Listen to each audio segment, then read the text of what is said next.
श्री गणेशाय नमः। श्री रामचरितमानस पाठ बालकांड 8वां विश्राम दोहा नंबर 265 से। आइए शुरू करते हैं। गौतम तिय गति सुरति करी, नहीं पर सति पग पानी। मन बिहसे रघुबंश मनि, प्रीति अलौकिक जानी। गौतम जी की स्त्री अहिल्या की गति का स्मरण करके सीता जी श्री राम जी के चरणों को हाथों से स्पर्श नहीं कर रही हैं। सीता जी की अलौकिक प्रीति जानकर रकुलमणि श्री रामचंद्र जी मन में हंसे। तब सिय देखी भूप अभिलाषे, कूर कपूत मूढ़ मन माखे। उठ पहिर सनाह या भागे, जहाँ तहाँ गाल बजावन लागे। उस समय सीता जी को देखकर कुछ राजा लोग ललचा उठे। वे दुष्ट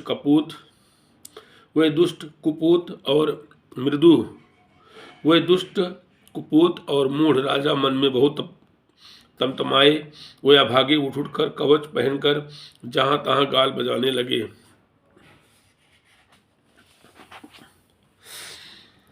लेहू छड़ाई सिय कह को, धरि बाधौ निप बालक दो। तोरे धनुष चाढ़ नहीं सरई, जीवत हमहि कुंवरी को बरई। कोई कहते हैं सीता जी को छीन लो और दोनों राजकुमारों को पकड़कर बांध लो। धनुष तोड़ने से ही चाह नहीं सरेगी, पूरी होगी। हमारे जीते जी राजकुमारी को कौन ब्याह सकता है।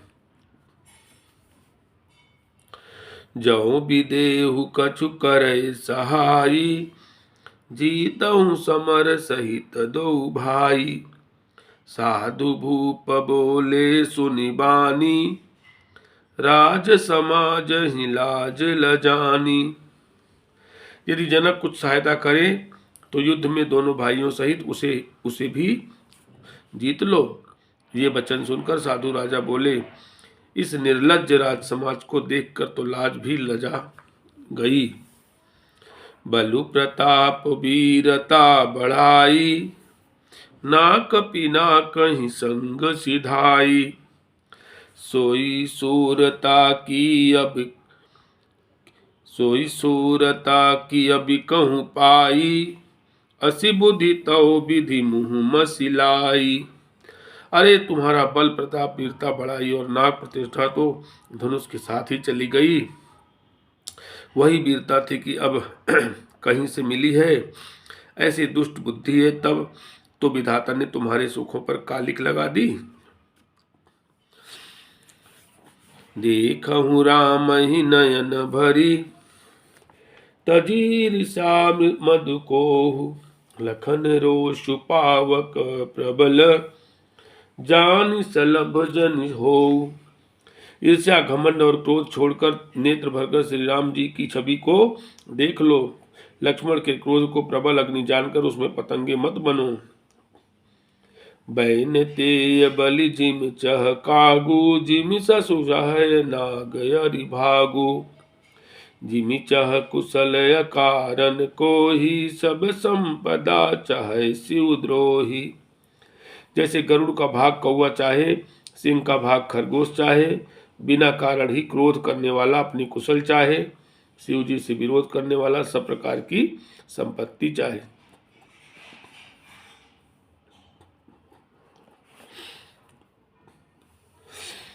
लोभी लोलुप कल की रति चढ़ही, लोभी लोलुप कल की रति चढ़ही।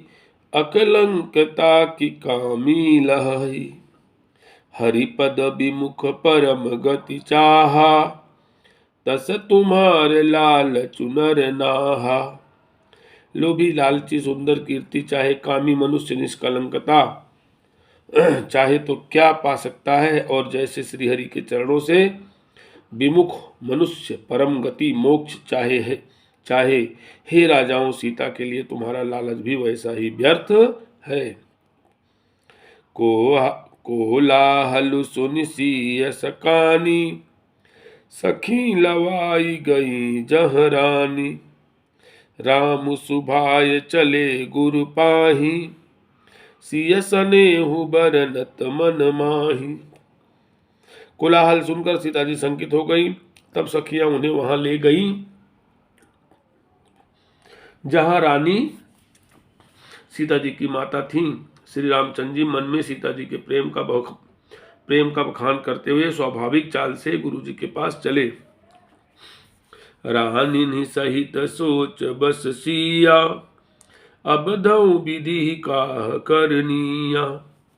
भूप बचन सुनि इत उत कहीं, इति उत तकहीं लखनु राम डर बोल न सकहीं।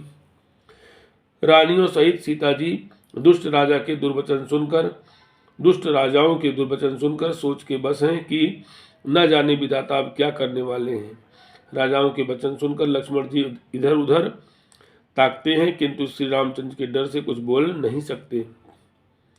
अरुण नयन भ्रिकुटी कुटिल, चितवत नृपन सकोप। मनहु मत्त गज गन निरखी, सिंह किशोर ही चोप। उनके नेत्र लाल और भौहें टेढ़ी हो गई और वे क्रोध से राजाओं की ओर देखने लगे। मानो मतवाले हाथियों का झुंड देखकर सिंह के बच्चे को जोश आ गया हो। खर भरु देखी बिकल पुर नारी, सब मिली देहि महीपन गारी। तेहि अवसर सुनि शिव धनु भंगा, आयऊ भृगुकुल कमल पतंगा। खलबली देखकर जनकपुरी की स्त्रियां व्याकुल हो गईं और सब मिलकर राजाओं को गालियां देने लगीं। उसी मौके पर शिवजी के धनुष का टूटना सुनकर भृगुकुल रूपी कमल के सूर्य परशुराम जी आए। देखी महीप सकल सकुचाने, बाज झपट जनु लाव लुकाने। गौरी शरीर भूति भल भ्राजा, भाल विशाल त्रिपुंड विराजा। इन्हें देखकर सब राजा सकुचा गए, मानो बाज के झपटने पर बटेर लुक छिप गए हों। गोरे शरीर पर विभूति भस्म बड़ी फब रही है और विशाल ललाट पर त्रिपुंड विशेष शोभा दे रहा है। शीस जटा शशि बदनु सुहावा, ऋषभस कछुक अरुण होइयावा। भ्रिकुटी कुटिल नयन रिस राते, सहजऊ चितवत मनहु रिसाते। सिर पर जटा है, सुंदर मुख चंद्र क्रोध के कारण कुछ लाल हो आया है। भौहें टेढ़ी और आंखें क्रोध से लाल हैं। सहज ही देखते हैं तो भी ऐसा जान पड़ता है मानो क्रोध कर रहे हैं। वृषभ कंदौर बाहु विशाला,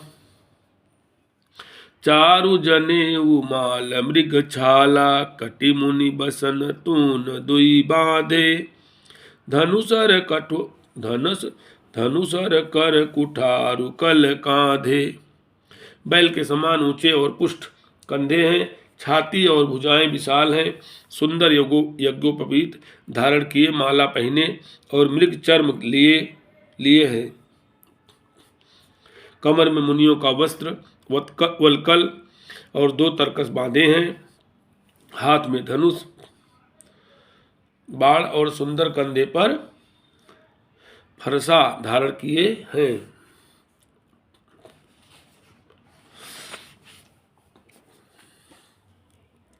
सात बेसु करनी कठिन, बरन निजाई स्वरूप। धरि मुनि तनु जनु वीर रसु, आयऊ जहाँ सब भूप। शांत बेस है परंतु करनी बहुत कठोर है। स्वरूप का वर्णन नहीं किया जा सकता। मानो वीर रस ही मुनि का शरीर धारण करके जहाँ सब राजा लोग हैं वहाँ आ गया हो। देखत भृगुपति बेसु कराला, उठे सकल भयु विकल भुआला। पितु समेत कही कही निज नामा, लगे करन सब दंड प्रणामा। परशुराम जी का भयानक वेश देखकर सब राजा भय से व्याकुल हो उठ खड़े हुए और पिता सहित अपना नाम कह कहकर सब दंडवत प्रणाम करने लगे। जेहि सुभाई चित वही हितु जानी, सो जानई जनुआई खुटानी।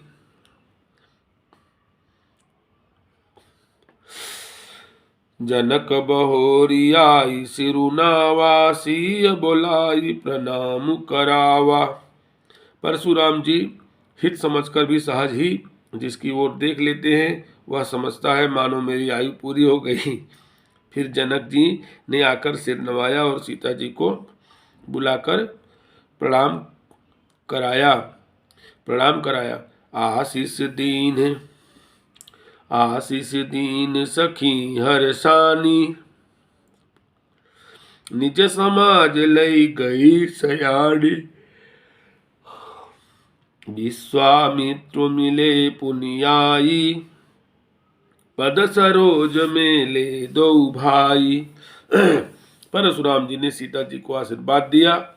सखियां हर्षित हुई और वहां अब अधिक देर ठहरना ठीक न समझकर वही सयानी सखियां उनकी अपनी मंडली में ले गईं। फिर विश्वामित्र जी आकर मिले और उन्होंने दोनों भाइयों को उनके चरण कमलों पर गिराया। राम लखन दशरथ के ढोटा, दीनी आशीष देखि भल जोटा। राम ही चितई रहे थकी लोचन, रूप अपार मार मद मोचन। विश्वामित्र जी ने कहा, ये राम और लक्ष्मण राजा दशरथ के पुत्र हैं। उनकी सुंदर जोड़ी देखकर परशुराम जी ने आशीर्वाद दिया। कामदेव के भी मद को छुड़ाने वाली श्री रामचंद्र जी के अपार रूप को देखकर उनके नेत्र थकित स्तंभित हो रहे। बहुई बिलो की विदेह सन, कहु काह अति भीर। पूछत जानी अजानी जिम, व्याप्यउ कोप शरीर। फिर सब देखकर जानते हुए भी अनजान की तरह जनक जी से पूछते हैं कि कहो यह बड़ी भारी भीड़ कैसी है। उनके शरीर में क्रोध छा गया।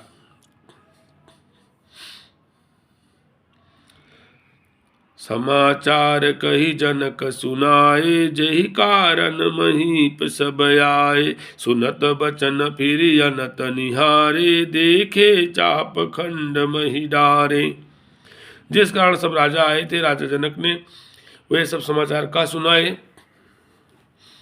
जनक के वचन सुनकर परशुराम जी ने फिर कर दूसरी ओर देखा तो धनुष के टुकड़े पृथ्वी पर पड़े हुए दिखाई दिए। अति ऋषि बोले बचन कठोरा, कहु जड़ जनक धनुष कै तोरा। बेगी दिखाऊ मूढ़ नत आजू, उलटऊ मही जलहि तव राजू। अत्यंत क्रोध में भरकर वे कठोर वचन बोले रे मूर्ख जनक, बता धनुष किसने तोड़ा, उसे शीघ्र दिखा, नहीं तो अरे मूढ़, आज मैं जहां तक तेरा राज्य है वहां तक की पृथ्वी उलट दूंगा। अति डरु उतरु देत निपुनाही, कुटिल भूप हर से मन माही। सुरु मुनि नाग नगर नर नारी, सोचहि सकल त्रास उर भारी। राजा को अत्यंत डर लगा, जिसके कारण वे उत्तर नहीं देते। यह देखकर कुटिल राजा मन में बड़े प्रसन्न हुए। देवता मुनि नाग और नगर के स्त्री पुरुष सभी सोच करने लगे, सबके हृदय में बड़ा भय है। मन पछिताति सिय महतारी, विधि अब संवरी बात बिगारी। भृगुपति कर सुभाव सुनि सीता, अरध निमेष कलप समबीता। सीता जी की माता मन में पछता रही हैं कि हाय विधाता ने अब बनी बनाई बात बिगाड़ दी। परशुराम जी का स्वभाव सुनकर सीता जी को आधा क्षण भी कल्प के समान बीतने लगा। सभय बिलो के लोग सब, जान की भीरु। हृदय न हरसु विषादु कछु, बोले श्री रघुबीर। तब श्री रामचंद्र जी सब लोगों को भयभीत देखकर और सीता जी को डरी हुई जानकर बोले। उनके हृदय में न कुछ हर्ष था न विषाद। मास परायण नौवां विश्राम। नाथु शंभुधन भंजनिहारा होई केहू एक दास तुम्हारा। आय सुकाह कही यकिन मोही सुनि रिसाई बोले मुनि कोही। हे नाथ, शिव जी के धनुष को तोड़ने वाला आपका कोई एक दास ही होगा, क्या आज्ञा है, मुझसे क्यों नहीं कहते। यह सुनकर क्रोधी मुनि रिसाकर बोले, सेवक सो जो करय सेवकाई अरि करनी कर करिय लराई। सुनहु राम जहि शिव धनु तोरा साहस बाहु सम सो रिपु मोरा। सेवक वह है जो सेवा का काम करे, शत्रु का काम करके तो लड़ाई ही करनी चाहिए। हे राम सुनो, जिसने शिव जी के धनुष को तोड़ा है वह सहस्र बाहु के समान मेरा शत्रु है। सो बिल गाऊ बिहाई समाजा न तुम्हारे जई है सब राजा। सुनि सुनि सुनि मुनि बचन लखन मुस्काने बोले परसु धरहि अपमाने। वह इस समाज को छोड़कर अलग हो जाए, नहीं तो सभी राजा मारे जाएंगे। मुनि के वचन सुनकर लक्ष्मण जी मुस्कुराए और परशुराम जी का अपमान करते हुए बोले, बहु धनु ही तोरी लरिकाई कबहु नय सिरि सिकीनी गोसाई। एहि धनु पर ममता के ही हेतु सुनि रिसाई कह भृगुकुल केतु। हे गोसाई, लड़कपन में हमने बहुत सी धनुइयाँ तोड़ डाली, किंतु आपने ऐसा क्रोध कभी नहीं किया। इसी धनुष पर इतनी ममता किस कारण से है। यह सुनकर भृगुवंश की ध्वजा स्वरूप परशुराम जी कुपित होकर कहने लगे, रे नृप बालक काल बस बोलत तो ही न संभार। धनु ही सम त्रिपुरार धनु विदित सकल संसार। अरे राजपुत्र, काल के बस होने से तुझे बोलने में कुछ भी होश नहीं है। सारे संसार में विख्यात शिव जी का यह धनुष क्या धनु ही के समान है। लखन कहा हंसी हमरे जाना सुनहु देव सब धनुष समाना। का क्षति लाभ जून धनु तोरे देखा राम नयन के भोरे। लक्ष्मण जी ने हंसकर कहा, हे देव सुनिए, हमारे जान में तो सभी धनुष एक समान ही हैं। पुराने धनुष के तोड़ने में क्या हानि लाभ। श्री रामचंद्र जी ने तो इसे नवीन के धोखे से देखा था। छुअत टूट रघुपति न दोषु मुनि बिनु काज करिय कतरोसु। बोले चितय परसु की ओरा रेसठ सुनहु सुभाऊ न मोरा। फिर या तो छूते ही टूट गया, इसमें रघुनाथ जी का कोई भी दोष नहीं है। मुनि, आप बिना ही कारण किस लिए क्रोध करते हैं। परशुराम जी अपने फरसे की ओर देखकर बोले, अरे दुष्ट, तूने मेरा स्वभाव नहीं सुना। बालक बोली बधऊ नहीं तो ही केवल मुनि जड़ जानहि मोही। बाल ब्रह्मचारी अति कोही विश्व विदित क्षत्रिय कुल द्रोही। मैं तुझे बालक जानकर नहीं मारता हूँ। अरे मूर्ख, क्या तू मुझे निरा मुनि ही जानता है। मैं बाल ब्रह्मचारी और अत्यंत क्रोधी हूँ। क्षत्रिय कुल का शत्रु तो विश्व भर में विख्यात हूँ। भुजबल भूमि भूप बिनु कीन्ही विपुल बार महि देवन दीन्ही। साहस बाहु भुज छेद निहारा परसु बिलोक महीप कुमारा। अपनी भुजाओं के बल से मैंने पृथ्वी को राजाओं से रहित कर दिया और बहुत बार उसे ब्राह्मणों को दे डाला। हे राजकुमार, सहस्रबाहु की भुजाओं को काटने वाले मेरे इस फरसे को देख। मातु पितहि जन सोच बस करस महिष किशोर। गर्भन के अर्भक दलन परसु मोर यति घोर। अरे राजा के बालक, तू अपने माता पिता को सोच के बस न कर। मेरा फरसा बड़ा भयानक है। यह गर्भों के बच्चों का भी नाश करने वाला है। बिहसी लखनु बोले मृदुबानी अहो मुनीस महाभट मानी। पुनि पुनि मोहि दिखाऊ कुठारू चाहत उड़ावन फूकी पहारू। लक्ष्मण जी हंसकर कोमल वाणी से बोले, अहो मुनीश्वर, तो अपने को बड़ा भारी योद्धा समझते हैं। बार बार मुझे कुल्हाड़ी दिखाते हैं, फूंक से पहाड़ उड़ाना चाहते हैं। यहाँ कुम्हड़ बतिया को नाही, जे तर्जनी देखी मरि जाही। देखी कुठारु सरासन बाना, मैं कछु कहा सहित अभिमाना। यहाँ कोई कुम्हड़े की बतिया, छोटा कच्चा फल नहीं है, जो तर्जनी सबसे आगे की उंगली को देखते ही मर जाती है। कुठार और धनुष बाण देखकर ही मैंने कुछ अभिमान सहित कहा था। भृगुसुत समुझ जनेऊ बिलोकी, जो कछु कहु सहु ऋषि रोकी। रोकी सुर महिसुर हरिजन अरु गाई, हमरे कुल इन पर न सुराई। भृगुवंशी समझकर और यज्ञोपवीत देखकर तो जो कुछ आप कहते हैं उसे मैं क्रोध को रोककर सह लेता हूँ। देवता, ब्राह्मण, भगवान के भक्त और गौ, इन पर हमारे कुल में वीरता नहीं दिखाई जाती। बंधे पापु अपकीरति हारे, मारत हूँ पापरिय तुम्हारे। कोटि कुलिस सम बचनु तुम्हारा, व्यर्थ धरहूँ धनुबान कुठारा। क्योंकि इन्हें मारने से पाप लगता है और इनसे हार जाने पर अपकीर्ति होती है, इसलिए आप मारे तो भी आपके पैर ही पड़ना चाहिए। आपका एक एक वचन ही करोड़ों वज्रों के समान है। धनुष, बाण और कुठार तो आप व्यर्थ ही धारण करते हैं। जो भी लोक अनुचित कहूँ, क्षमऊ महामुनि धीर। सुनि सरोस भृगुवंश मणि, बोले गिरा गंभीर। इन्हें धनुष, बाण और कुठार को देखकर मैंने कुछ अनुचित कहा हो तो उसे हे धीर महामुनि क्षमा कीजिए। यह सुनकर भृगुवंश मणि परशुराम जी क्रोध के साथ गंभीर वाणी से बोले, कौशिक सुनहु मंदु यह बालक, कुटिल काल बस निज कुल घालकु। भानु वंश राकेश कलंकु, निपट निरंकुश अबुध असंकु। हे विश्वामित्र सुनो, यह बालक बड़ा कुबुद्धि और कुटिल है। काल के वश होकर यह अपने कुल का घातक बन रहा है। यह सूर्य वंश रूपी पूर्णचंद्र का कलंक है। यह बिल्कुल उदंड, मूर्ख और निडर है।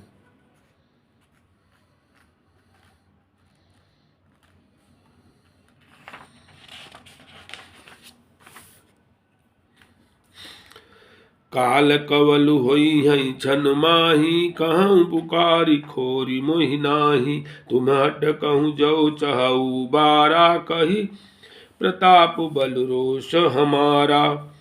अभी क्षण भर में यह काल का ग्रास हो जाएगा। मैं पुकार कर कह देता हूँ, फिर मुझे दोष नहीं है। यदि तुम इसे बचाना चाहते हो तो हमारा प्रताप, बल और क्रोध बतलाकर इसे मना कर दो। लखन कहो मुनि सुजस तुम्हारा, तुम्हें अछत को बर नहीं पारा। अपने मुँह तुम यापन करनी, बार अनेक भांति बहुबरनी। लक्ष्मण जी ने कहा, हे मुनि, आपका सुयश आपके रहते दूसरा कौन वर्णन कर सकता है। आपने अपने ही मुँह से अपनी करनी अनेकों बार बहुत प्रकार से वर्णन की है। नहीं संतोष तपुनि कहु कछु कहु, जनि ऋषि रोकि दुसह दुख सहु। वीर व्रती तुम धीर यछोभा, गारी देत न पाऊ शोभा। पावहु शोभा। इतने पर भी संतोष ना हुआ तो फिर कुछ कह डालिए। क्रोध रोक कर असह दुख मत सहिए। आप वीरता का व्रत धारण करने वाले धैर्यवान और क्षोभ रहित हैं, गाली देते शोभा नहीं पाते।